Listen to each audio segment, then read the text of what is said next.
रवि के पैरों ने जैसे काम करना बंद कर दिया। उसकी आंखें ट्रेन की खिड़कियों में झांकती उन अजीब परछाइयों पर जम गईं। ट्रेन के दरवाजे खुद ब खुद खुल गए और अंदर से वही फुसफुसाती आवाज आई, समय हो गया, अब लौटने का कोई रास्ता नहीं। रवि के शरीर में झुरझुरी दौड़ गई। उसके दिमाग में सिर्फ दो ही विकल्प थे, या तो वह दौड़कर यहां से भाग जाए या फिर ट्रेन में चढ़कर यह राज जाने कि आखिर इसमें ऐसा क्या रहस्य छुपा है। लेकिन भागता भी कहां? यह ट्रेन हर जगह उसका पीछा कर रही थी।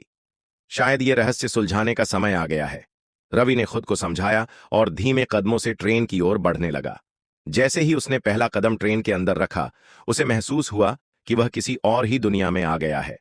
अंदर की बत्तियां हल्की नीली रोशनी फैला रही थीं और सीटों पर कई लोग बैठे थे, लेकिन उनकी शक्लें धुंधली थीं, जैसे वे बस परछाइयां हों।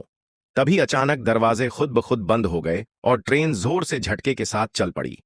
रवि ने डरते डरते सामने बैठे एक यात्री से पूछा, यह ट्रेन कहां जा रही है? वह यात्री धीरे से उसकी ओर मुड़ा और रवि का खून जम गया। उसकी आंखों की जगह बस खाली काले गड्ढे थे और उसका मुंह धीरे धीरे खुल रहा था, जैसे कोई अजीब सी ध्वनि निकालने वाला हो। वापस वहीं जहां से तुम आए थे।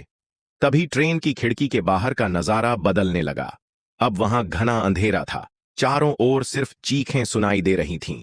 रवि को एहसास हुआ कि यह ट्रेन जिंदा लोगों के लिए नहीं है, लेकिन अब बहुत देर हो चुकी थी। रवि की सांसें तेज हो गईं।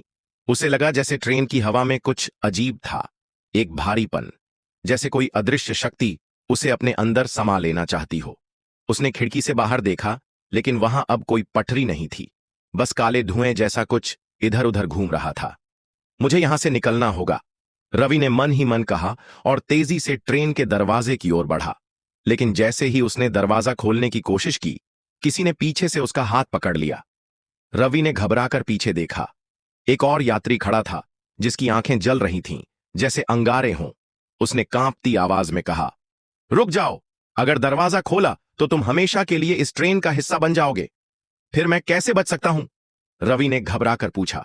उस यात्री ने धीमे स्वर में कहा, तुम्हें अगले स्टेशन से उतरना होगा, लेकिन वह स्टेशन तुम्हें खुद ढूंढना होगा। कैसे? यात्री ने अपने कोट की जेब से एक पुराना जेब घड़ी निकाली और रवि के हाथ में रख दी। यह घड़ी सिर्फ तब बजेगी जब सही स्टेशन आएगा, लेकिन याद रखना, स्टेशन पर रुकने के लिए तुम्हारे पास सिर्फ कुछ सेकंड होंगे। अगर तुम चूक गए तो फिर कभी वापस नहीं जा पाओगे। रवि ने घड़ी को देखा। उसकी सुइयां उल्टी दिशा में चल रही थीं। ट्रेन की रफ्तार बढ़ने लगी। चारों ओर से अजीब अजीब सी परछाइयां उभरने लगीं और यात्रियों के चेहरे विकृत होने लगे। चीखों की आवाज तेज हो गई। तभी घड़ी अचानक टिक टिक टिक की तेज आवाज करने लगी। रवि ने देखा कि एक धुंधला सा स्टेशन दिखाई दे रहा था। प्लेटफॉर्म पर कोई नहीं था, लेकिन वहां एक पुराना साइन बोर्ड हिल रहा था, जिस पर लिखा था, मुक्ति द्वार, यही है मेरा मौका। रवि ने पूरी ताकत से दरवाजा खोला और प्लेटफॉर्म की ओर छलांग लगा दी।